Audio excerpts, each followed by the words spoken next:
Bonjour à tous, ici Manon Fabre. Bienvenue sur ma chaîne, où on explore ensemble le monde des aliments, leur composition et les critiques qui en découlent. Si vous voulez mieux comprendre ce que vous mangez et faire des choix éclairés, n'hésitez pas à vous abonner pour rester informé. Prêt à découvrir? C'est parti! Bonjour à tous. Dans cette vidéo, je vais vous parler des acides gras polyinsaturés. Ces nutriments essentiels jouent un rôle crucial dans notre santé, mais ils sont souvent mal compris. Je vais vous expliquer ce que sont ces acides gras, pourquoi ils sont importants pour notre organisme, et comment les intégrer facilement dans notre alimentation quotidienne. Restez avec moi pour découvrir tout ce que vous devez savoir sur ces alliés de notre bien-être. Les acides gras polyinsaturés. Publié le 28 mai 2018 à 14h31, mis à jour le 28 mai 2018 à 14h50. Validation médicale, 28 mai 2018, mieux connu sous les appellations oméga 3 et oméga 6, certains acides gras polyinsaturés sont indispensables à l'organisme et doivent impérativement être présents dans l'alimentation.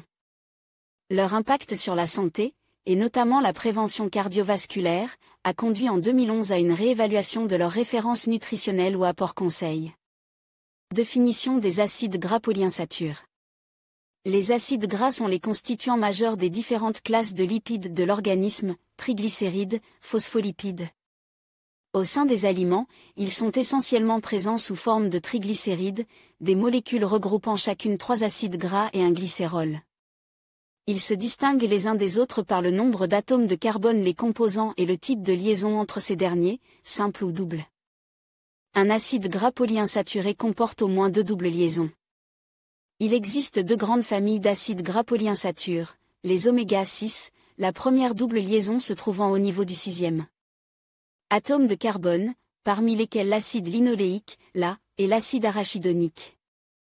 Les oméga 3, la première double liaison se trouvant au niveau du 3e atome de carbone, parmi lesquels l'acide alpha-linoléique. ALA, l'acide eicosapentaénoïque, EPA, et l'acide docosahexaénoïque, DHA. L-acide linoléique, LA, L-acide alpha-linolénique, ALA, et L-acide docosahexaénoïque, DHA, sont des acides gras indispensables. Le corps humain ne sait pas les fabriquer, bien qu'ils soient nécessaires à son développement et à son fonctionnement. Il faut donc les trouver dans l'alimentation. En réalité, l'organisme produit un peu de DHA, mais en quantité très inférieure aux besoins. 1. Rôle dans l'organisme. Sous forme de phospholipides, les acides gras polyinsaturés sont des constituants des membranes de l'ensemble des cellules de l'organisme. Par exemple, le DHA est abondant dans la membrane des cellules de la rétine appelée photorécepteurs. Certains acides gras polyinsaturés sont transformés par l'organisme en divers composés, prostaglandines, thromboxanes, leucotriènes, etc. Modulant de très nombreuses fonctions, agrégation plaquettaire, activité du système immunitaire ou des neurones, croissance, reproduction. Les acides gras polyinsaturés indispensables régulent un grand nombre de gènes, en particulier ceux qui sont impliqués dans le métabolisme lipidique, des graisses. Comme l'ensemble des lipides, les acides gras polyinsaturés peuvent servir de carburant, utilisés pour fournir de l'énergie. 1. Effet sur la santé. Les acides gras polyinsaturés ont des effets préventifs pour de nombreuses pathologies. Les maladies cardiovasculaires. L'acide linoléique a été mis en avant dès les années 1980 pour son effet hypocholestérolmiant, remplacé. Une partie des acides gras saturés de l'alimentation par des oméga 6 permet de réduire le LDL cholestérol, mauvais cholestérol, dont l'excès est délétère sur le plan cardiovasculaire. Néanmoins, l'acide linoléique peut aussi faire baisser le HDL cholestérol, le bon cholestérol protecteur des artères 2.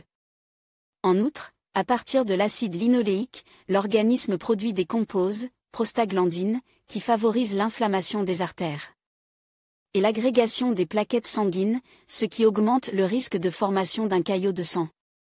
Lance conclut qu'un apport excessif d'acide linoléique est tout aussi défavorable qu'un apport insuffisant. 1. L'impact des oméga 6 est lié à la quantité d'oméga 3 consommée, ces derniers pouvant être transformés en prostaglandines et leucotriènes différents, qui ont des effets globalement contraires, prévenant l'inflammation et l'agrégation plaquettaire. 1. Les oméga-3 modifient peu les taux sanguins de cholestérol, mais permettent, surtout quand les apports sont élevés, de baisser le taux de triglycérides, d'autres graisses dont l'excès est dommageable pour les artères.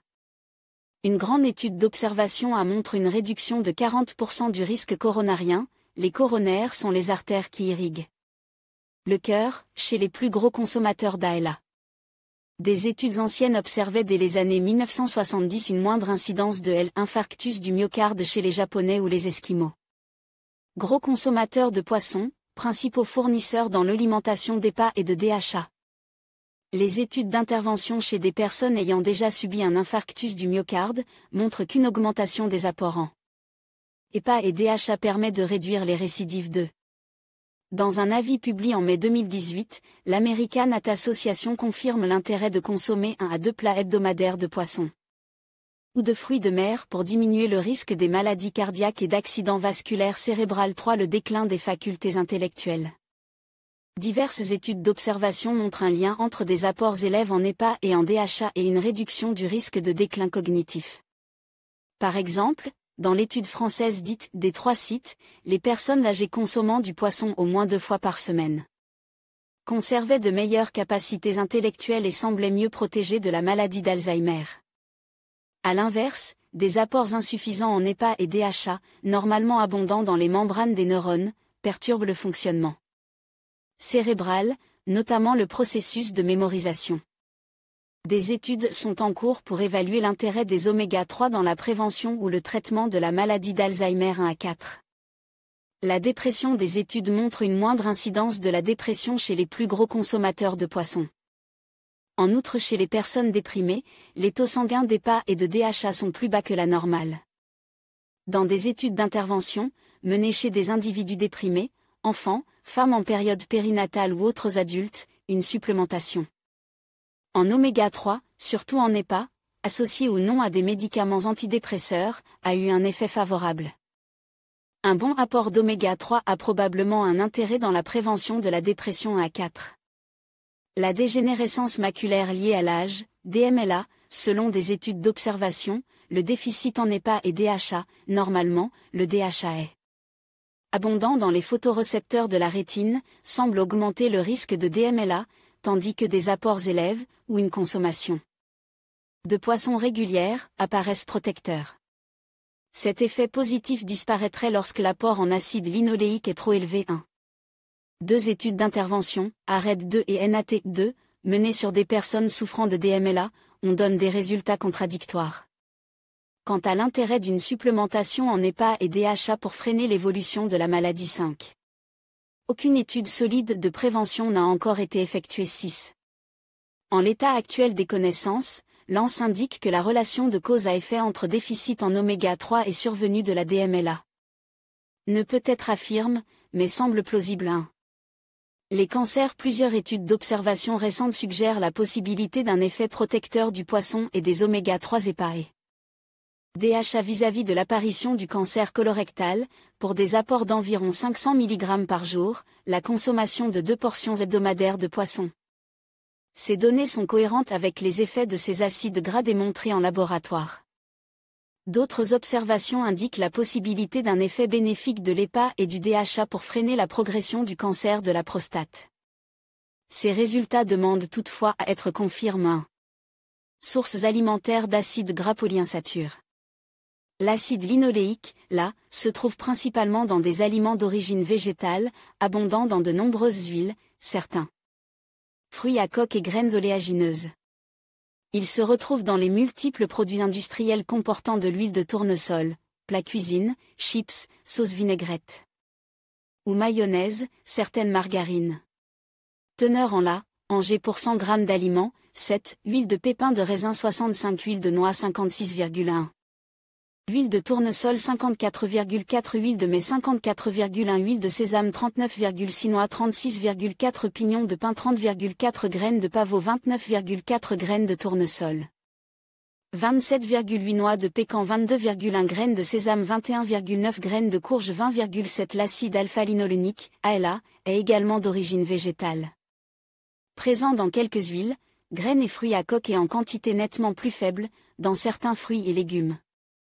Ils se retrouvent dans la chair des animaux se nourrissant de végétaux qui en sont riches, par exemple les lapins, qui consomment de la luzerne, ou encore dans les œufs, viande, charcuterie et produits laitiers de la filière bleu-blanc-cœur, issus d'animaux dont le régime est enrichi en graines de lin.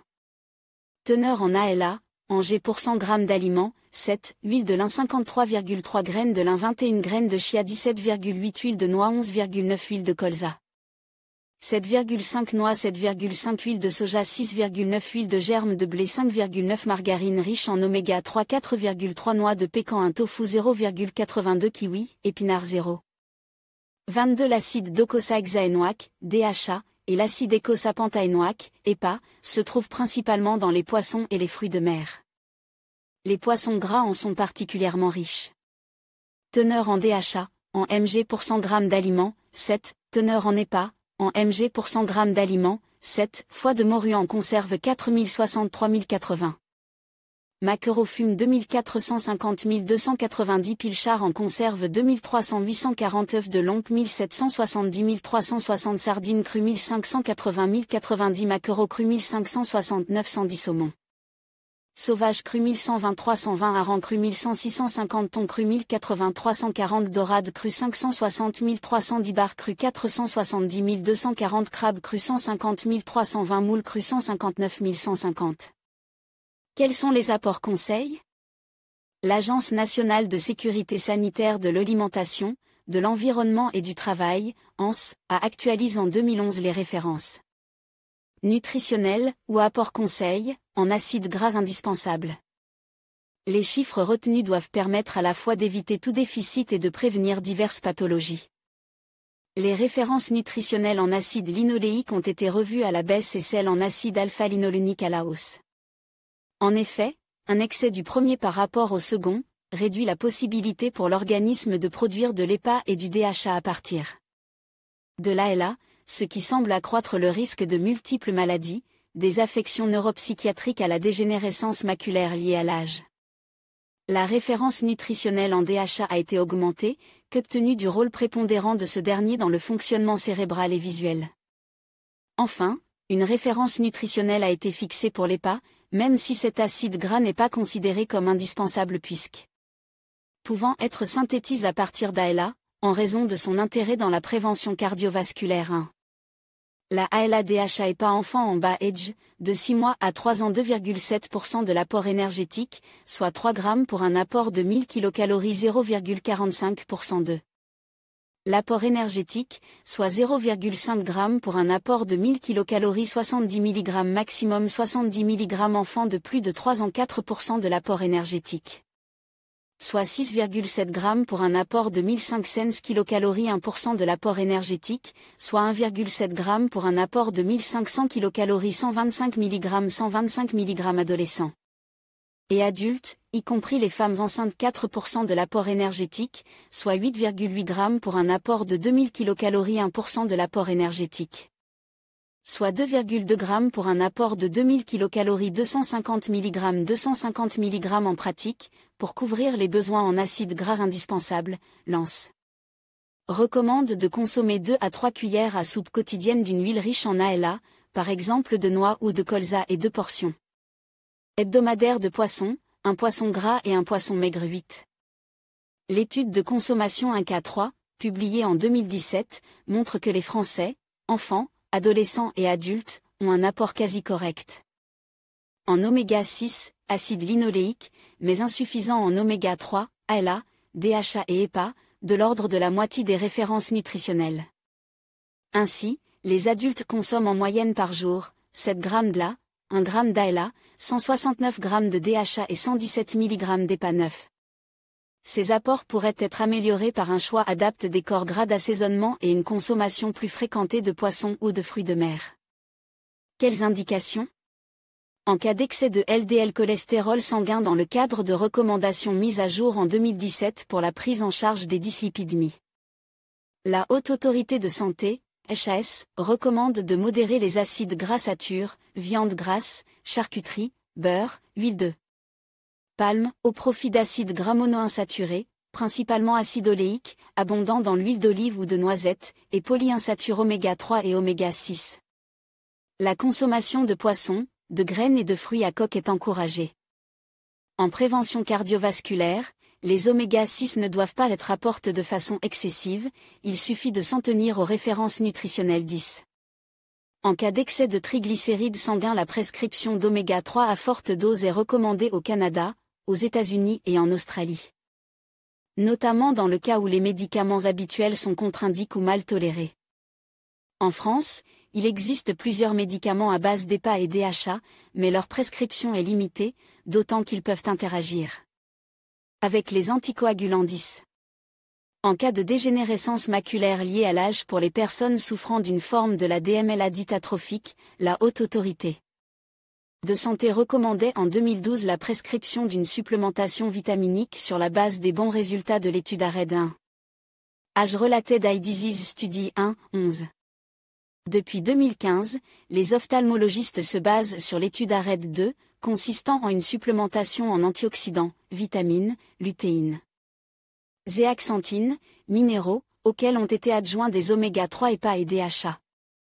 En conclusion, les acides gras polyinsaturés jouent un rôle essentiel dans notre santé. Ils contribuent à la réduction des risques de maladies cardiovasculaires, favorisent le bon fonctionnement du cerveau et sont indispensables pour le développement cellulaire. Il est donc crucial d'inclure des sources de ces acides gras, comme les poissons gras, les noix et les graines, dans notre alimentation quotidienne. En prenant soin de notre régime alimentaire, nous pouvons améliorer notre bien-être général et notre qualité de vie. Merci de votre attention et à bientôt pour de nouvelles découvertes sur la nutrition.